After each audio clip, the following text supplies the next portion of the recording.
Narito ang mensahe ng Panginoon sa iyo ngayon. Anak, sa mundong naghahangad ng papuri, pagkilala at katanyagan, nais kong turuan kang mamuhay ng may kababaang loob. Ang tunay na kadakilaan ay hindi nasusukat sa dami ng iyong tagumpay, sa iyong mga ari-arian, o sa papuri ng mga tao. Ang tunay na kadakilaan ay makikita sa pusong marunong magmahal, maglingkod at magpakumbaba. Huwag mong hayaang ang pagmamataas ang mamuno sa iyong puso. Tandaan mong ang bawat talento, kakayahan, at pagpapalang mayroon ka ay kaloob ko. Kapag pinagpapala kita, hindi iyon upang itaas mo ang iyong sarili, kundi upang maging pagpapala ka rin sa iba. Anak, ang pusong mapagpakumbaba ay pusong handang matuto, handang tumanggap ng payo at handang umamin kapag nagkamali. Hindi nababawasan ang iyong halaga kapag humihingi ka ng tawad. Sa halip, ipinakikita nito ang lakas ng isang pusong hinuhubog ng aking pag-ibig. Kapag pinili mong magpakumbaba, hindi ka nawawalan. Mas lalo kitang itinataas sa tamang panahon. Kapag pinili mong unahin ang kapakanan ng iba kaysa sa sarili mong karangalan, nakikita ko ang kagandahan ng iyong puso. At kapag tahimik kang gumagawa ng kabutihan ng hindi naghahanap ng papuri, ako mismo ang iyong gantimpala. Huwag mong ikumpara ang iyong sarili sa iba.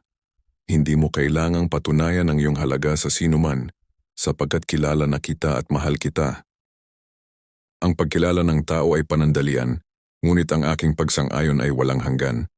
Anak, maging mahinahon sa iyong pananalita at mahabagin sa iyong pakikitungo.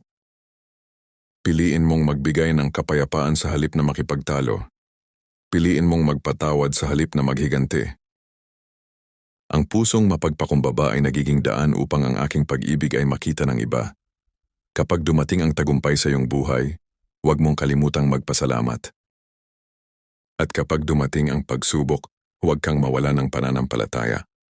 Sa bawat panahon manatili kang mapagpakumbaba, sapagkat ako ang pinagmumula ng lahat ng iyong lakas at pagpapala. Darating ang araw na mauunawaan mo na ang pinakamahalagang tagumpay ay hindi ang pagiging dakila sa paningin ng mundo, kundi ang pagiging tapat at mapagpakumbaba sa aking harapan. Ang pusong marunong yumuko sa akin ay pusong aking itinataas at pinagpapala, kaya anak, manatili kang mapagpakumbaba. Hayaan mong ang iyong buhay ay maging salamin ng aking kabutihan at ang iyong puso ay maging tahanan ng aking kapayapaan.